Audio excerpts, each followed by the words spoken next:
themed my, my long-term love affair with PSA.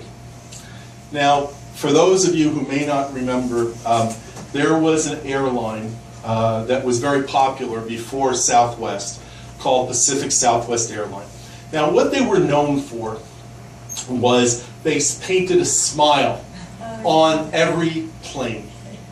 Now, my relationship with PSA goes back starting in 1966, which is when they came to San Jose.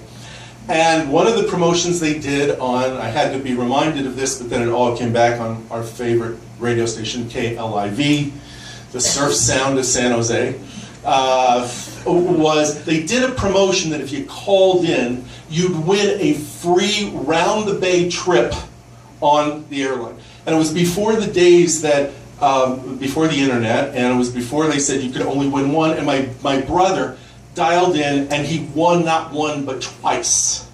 So he got to fly around for an hour around the Bay Area, but the bastard wouldn't give me the other ticket. It's okay, it was 1966. I get that.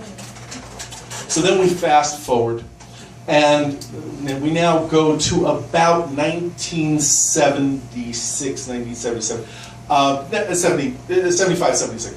And I lived in an apartment literally on the San Diego freeway. Casa de Vida. It's a lovely, the structures are still there, but my apartment, which later became our apartment, which my friend Doug, who I've not seen in years, locked, and we lost our keys right before we were getting married. I just remembered that. And we couldn't get out. Nonetheless, this apartment was haunted, but that's another set of stories. I've been there with a roommate for a number of years, and all of a sudden, one night, we got a phone call from someone, sounding strangely like some of Carrie's phone calls, only this one was, "Hi, I'd like to make a reservation, please."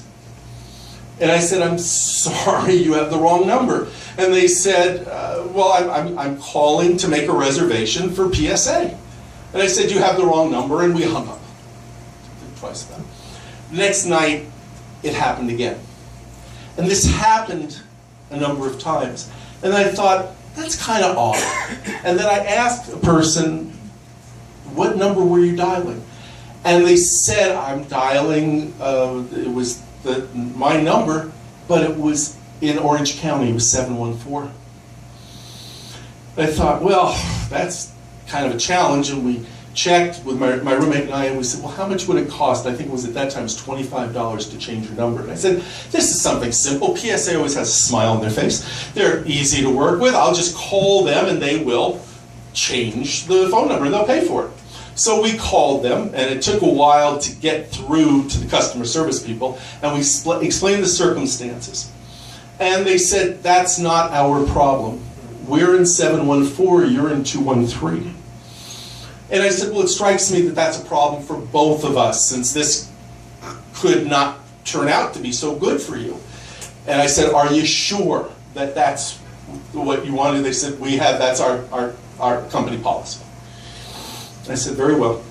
So my roommate and I talked about it, and we made it a practice, and for the next week we had the practice that if someone called before 11 o'clock at night, we told them they had the wrong number and they should dial 714. If they called after 11 o'clock at night, we took the reservation and told them to show up 5 minutes before the flight. A week went by, we got a phone call from PSA, and they said, what number would you like? Thank you all. Thank you, those of you who are still online, who have stayed with us. This has been a glorious evening. We'll remind you that, again, we're here to support